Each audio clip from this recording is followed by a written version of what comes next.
kita buka sesi tanya jawab. Mungkin nanti ketika ada pertanyaan bisa langsung ditanyakan dengan raise hand.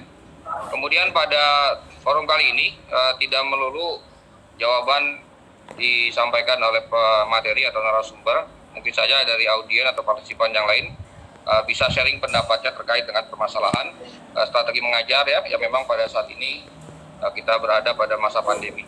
Baik, sudah ada. Silakan Ibu Yuyun, langsung saja diaktifkan mikrofonnya. Terima kasih. Assalamualaikum warahmatullahi wabarakatuh. Waalaikumsalam warahmatullahi wabarakatuh.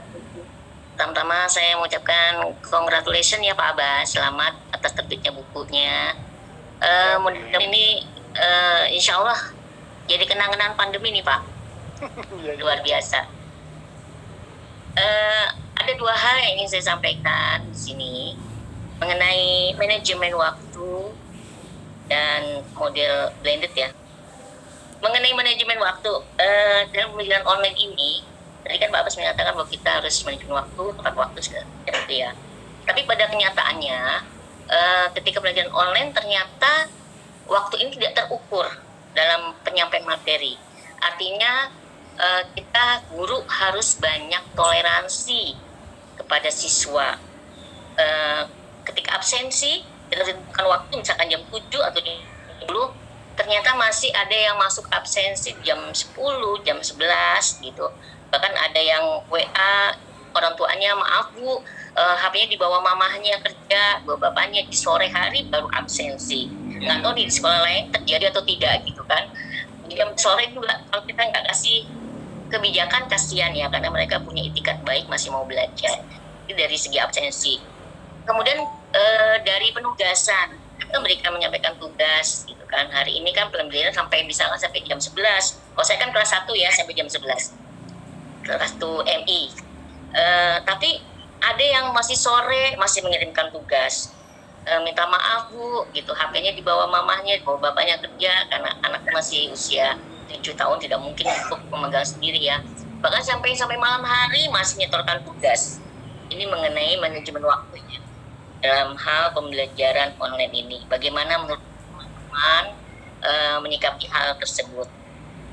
Kemudian yang kedua mengenai model pembelajaran blended.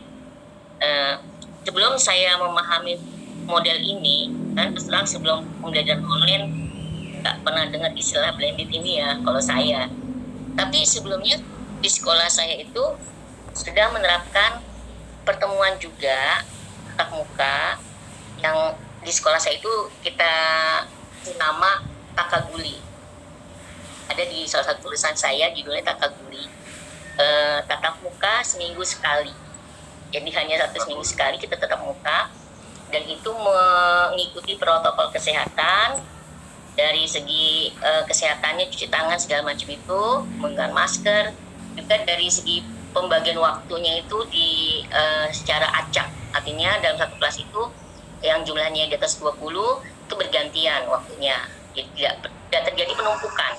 Jadi dalam jumlah siswa yang sedikit diupayakan supaya tidak ada keramaian dan efisiensi waktu secepat mungkin dilaksanakan. Jadi tidak berkepanjangan waktunya ketika di sekolah dan tidak ada jam istirahat supaya tidak ada perkumpulan. Nah, itu apakah bisa disamakan dengan model pembelajaran blended? Namun, seiringnya waktu masih berjalannya pandemi dan banyak perundang-undangan atau kebijakan pemerintah untuk tidak mengadakan perkumpulan, akhirnya Takaguli itu tidak diberlangsungkan lagi di sekolah kami. Gitu, tatap muka seminggu sekali. Padahal itu sangat efisien ya. Karena ketika Takaguli itu anak-anak sharing keluhan-keluhan mereka selama pembelajaran online dan kita bisa memperdalam pembelajaran selama kita berikan materi secara online. Nah sekarang tidak ada lagi tuh Takaguli kan kebentur dengan kebijakan pemerintah, katanya kan tidak boleh ada pertemuan sekolah, perkumpulan segala macam. Walaupun kami sudah semaksimal mungkin menerapkan protokol kesehatan, tapi kami tidak berani lagi untuk mengadakan itu Takaguli yang mungkin kalau saya istilahkan hampir mirip ya dengan blended Pak Abbas kalau nggak salah. Baik Bu Yun, saya pikir sudah. Jadi itu iya. Terima kasih yang saya sampaikan. Mudah-mudahan bisa berjalan diskusi. Assalamualaikum warahmatullahi wabarakatuh. Waalaikumsalam warahmatullahi wabarakatuh. Apa yang tadi disampaikan oleh Ibu Yuyun, saya pikir ini keresahan yang dialami hampir oleh seluruh guru ya, khususnya ya yang ada di Indonesia ataupun mungkin yang di dunia ya terkait dengan pandemi ini. Yang pertama mengenai manajemen waktu. Ya, ini saya rasa permasalahannya sama ya ketika siswa mengumpulkan tugas bahkan bukan hari itu, minggu depan baru ngumpulin, ada juga yang seperti itu, gitu kan.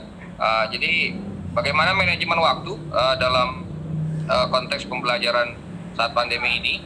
Kemudian yang kedua mengenai blended learning ya. Tadi sudah beliau ada tatap guli ya, tatap muka seminggu sekali. Ini saya cukup cukup efisien, tapi ternyata berbentur dengan kebijakan mau tidak mau itu ditiadakan. Itu Pak Abbas mengenai manajemen waktu. Ya baik, Bu Yuyun, guru MI Nurul Falah di Jakarta Timur. Baik, dalam strategi pembelajaran di masa COVID ini salah satunya memang manajemen waktu. Nah ini yang mungkin mempunyai kendala-kendala yang kita hadapi dengan serius kendala-kendalanya. Secara teoritis memang manajemen waktu itu sangat diperlukan Bapak Ibu sekalian. Tetapi pada kenyataannya pada praktiknya itu di luar dugaan kita ya, di luar dugaan kita. Bukan terkadang ya, memang betul-betul tidak maksimal dari kesepakatan antara guru dengan orang tua atau siswa kita. Ini banyak menyimpang atau banyak ngulur-ngulur waktu gitu ya. Ini kan tentunya banyak penumpukan tugas ya. Padahal kalau kita memang waktu itu kita gunakan dengan baik, lagi-lagi ini banyak faktor Bapak Ibu sekalian. Banyak faktor yang dialami oleh kita terkait dengan waktu ya. Karena waktu ini sangat tidak kita bisa ukur ya. Tidak bisa kita ukur di dalam pemberian tugas anak-anak kita. Dan ini maklum saja lah ya. Kita maklum saja, walaupun secara teoritis ini strategi kita adalah waktu itu sangat tepat. Tetapi pada kenyataannya Bapak sekalian, yang namanya anak ya, ini susah ya. Jadi kita berikan kemudahan, kita berikan kendur lah ya. Kita berikan kemudahan supaya prosesnya itu tetap berjalan. Proses pembelajaran tetap berjalan ya gitu ya. Yang kedua, blended learning. Tentunya memang apa yang dikatakan oleh Bu Yuyun udah termasuk blended learning, karena pendekatan blended ini adalah pendekatan yang fleksibel ya untuk merancang program yang mendukung dan tidak tergantung waktu dan tempat Bapak Ibu sekalian. Tidak tergantung kepada waktu dan tempat, ini fleksibel saja. Rancangan-rancangan pembelajaran blended learning adalah bebas ya, tetapi memang waktu dan tempatnya kita tidak bisa atur, dan ini sebenarnya ya fleksibel saja, dan menawarkan metode ini menawarkan kemudahan agar pembelajaran online tidak sepenuhnya menghilangkan pembelajaran tatap muka gitu ya. Jadi ada dua percampuran, online juga iya, kemudian tatap muka juga iya. Kalau tatap muka tadi ya 1 minggu 1 kali. Apalagi kalau misalnya sudah zona merah, sudah zona hijau, ini tatap muka ya. Tetapi kita tidak bisa melakukan hal itu ya. Jadi saya katakan blended learning itu pendekatan yang fleksibel, tidak menuntut kepada waktu dan tempat untuk belajar. Itu Bu Yuyun ya.